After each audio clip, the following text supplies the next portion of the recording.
সরকারি চাকরিজীবীদের জন্য দারুণ সুযোগ দিল সরকার। এই সংক্রান্ত বিভিন্ন রকম পত্র পত্রিকাগুলো বিভিন্ন রকম প্রতিবেদন প্রকাশ করে। আপনারা স্ক্রিনে যেটা দেখতে পাচ্ছেন, আমরা স্ক্রিনে দেখতে পাচ্ছি নিউজ 24 পত্রিকার একটা প্রতিবেদন। প্রতিবেদনের শিরোনামে বলা হচ্ছে নতুন পে স্কেলে বাড়ছে বিশেষ বিশেষ ভাতাগুলো, অর্থাৎ সরকারি চাকরিজীবীদের জন্য বৈশাখী ভাতা, টিফিন ভাতা, কর্মচারীদের জন্য বিভিন্ন শিক্ষা ভাতা থেকে শুরু করে টিফিন ভাতা, সবগুলো ভাতাই কয়েক গুণ করে বৃদ্ধি পাচ্ছে। সেই সঙ্গে সরকারি চাকরিজীবীরা বিশেষ যে ভাতা পেয়ে থাকে সেটার পরিমাণও বৃদ্ধি পাচ্ছে।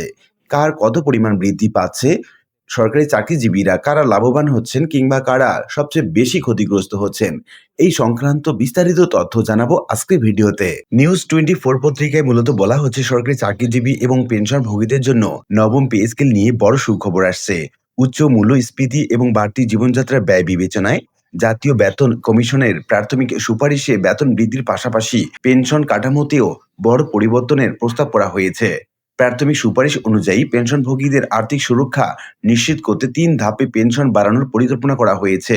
এছাড়া নতুন বেতন কাঠামোয় বিভিন্ন ভাতা বাড়ানোর সুপারিশ করা হয়েছে। সেগুলো হচ্ছে বৈশাখী ভাতা, টিফিন ভাতা এবং শিক্ষা ভাতা। শিক্ষা ভাতা মূল বেতনে 20% থেকে 50% করার প্রস্তাব রাখা হয়েছে। টিফিন ভাতা 11 থেকে 20তম গ্রেডে কর্মচারীদের জন্য 200 টাকা থেকে বাড়িয়ে 1000 টাকা করার সুপারিশ করা হয়েছে। শিক্ষা ভাতা সন্তানদের জন্য মাসিক শিক্ষা ভাতা 1500 টাকা থেকে বাড়িয়ে 2000 টাকা করার প্রস্তাব করা হয়েছে। সূত্রে জানা গেছে সরকারি পরিকল্পনা অনুযায়ী 3 ধাপে এই পে স্কেল বাস্তবায়ন করা হতে পারে। এছাড়া আগামী অর্থ বছরের বাজেটে আংশিক বাস্তবায়নের জন্য প্রায় 35,000 কোটি টাকার খসড়া বরাদ্দ রাখা হয়েছে। পূর্ণাঙ্গ বাস্তবায়ন অর্থনৈতিক বাস্তবতার উপর নির্ভর করবে এবং 2028-29 অর্থ বছরের আগে সম্পূর্ণ কার্যকর হওয়ার সম্ভাবনা কম।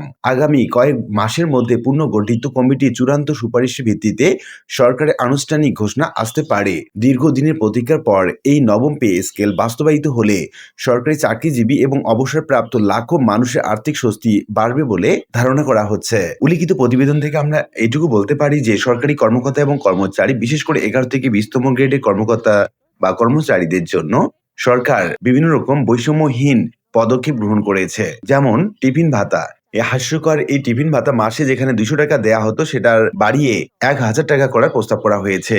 আর শিক্ষা ভাতা 1500 টাকা থেকে 2000 টাকা, যেটা আগে ছিল 500 টাকা থেকে 1000 টাকা।